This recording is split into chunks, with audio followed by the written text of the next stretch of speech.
Dear Abuelita, I know I haven't been home for a while.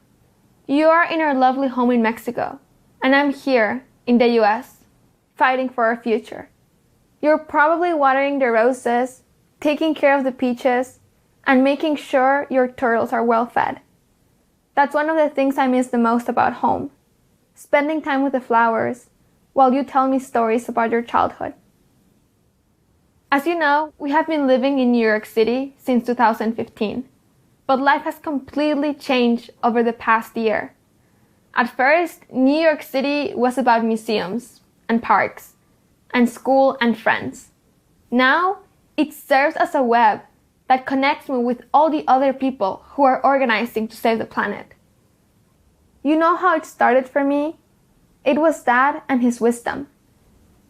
Everything you taught him, he went and taught the world. All of his words about the responsibility that we have as humans to live in balance with nature were passed down to me. I noticed the universal disconnect to our planet and remembered what you once told me. Leave everything better than you found it.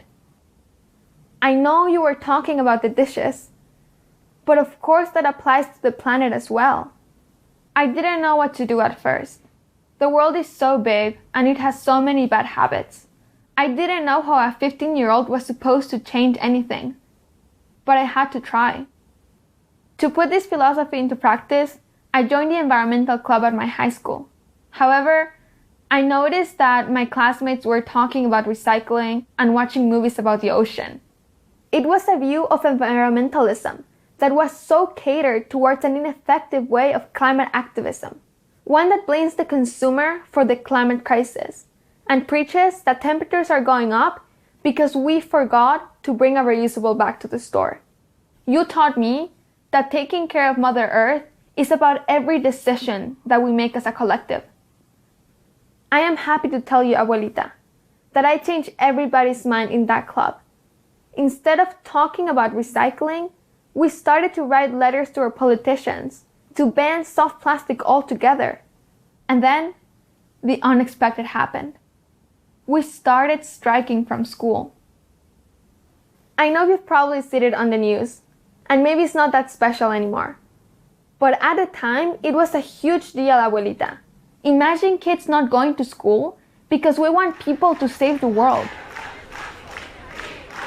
For the first global climate strike, which was called on by Greta Thunberg, I got 600 of my classmates to walk out with me. Greta Thunberg is a teenager who first started striking for climate.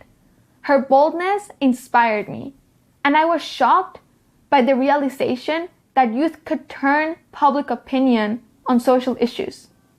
The movement exploded, and I became one of the main organizers for New York, the US, and the world. I started speaking up about climate justice and indigenous rights and intergenerational cooperation. That was only the beginning, though. The busiest week of my life will forever be the week of September 20th, 2019. Me and my friends got 300,000 people to strike for climate in New York. I wish you could have been there. We walked through Wall Street demanding climate justice. That same month, I went to the United Nations Climate Summit. I spoke on a panel with Al Gore. I met Jay Inslee and Naomi Klein and Bill McKibben and the President of the United Nations. It was the most amazing week of my life because everyone I knew came together. All my teachers, all my classmates, and even some of my favorite stores closed down to strike for climate. If you had asked me why I did all of that, my only answer would be, how could I not? It's been 1 year since it all started for me, and it gets a little tiring at times. But if there is one thing that you taught me, it's resilience. I remember that you went to Mexico City every day for 30 years to get money for the family. And I know that Abuelito has been going out for 20 years to protect sacred land from big companies that want to take it. A year is nothing compared to the struggles that our family has been through. And if our struggles make the world a better place, they will make us better people. There have been some hardships, abuelita. Out there in the world, people expect us kids to know everything, or at least they want us to. They ask questions, and I give answers as if I really knew how the world works. They want hope, and we give it. I have organized, written, spoken, and read about climate and policy almost every day for the past year.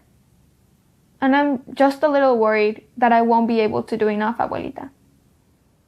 For me, being 18 years old and trying to save the world means being a climate activist. Before, maybe it meant studying to be a doctor, or a politician, or a researcher. But I can't wait to grow up and become one of those things. The planet is suffering, and we don't have the luxury of time anymore. Saving the world as a teenager means being good with words, understanding the science behind the climate crisis, bringing a unique perspective into the issue to stand out, and forgetting about almost everything else. But sometimes I want to care about other things again. I want to be able to sing and dance and do gymnastics. I truly feel that if all of us took care of the earth as a practice, as a culture, none of us would have to be full-time climate activists. When businesses turn sustainable, when the power grid runs on renewable energy, when the school curriculum teaches us that taking care of the earth is part of our humanity, maybe I can do gymnastics once again. Don't you think so, abuelita? We can do this. All I'm trying to do with my work is give that optimistic mindset to other people. But it's been a little hard. There's greed, there's pride, there's money, and there's materialism. People make it so easy for me to talk to them, but they make it so hard for me to teach them. I want them to have the confidence to always do their best. I want them to have the heart and the courage to love the world. Just like you taught me. I wrote this letter to thank you. Thank you for inviting me to love the world since the moment I was born. Thank you for laughing at everything. Thank you for teaching me that hope and optimism are the most powerful tools we have to tackle any problem. I do this work because you showed me that resilience, love, and knowledge are enough to make a difference. I want to go back to Mexico and visit you. I want to show you the pictures of the things that I have done. I want to show you the climate legislation that we've been able to pass. I want to smell the flowers and fight for climate justice alongside you. Te quiero mucho. I love you. Xie.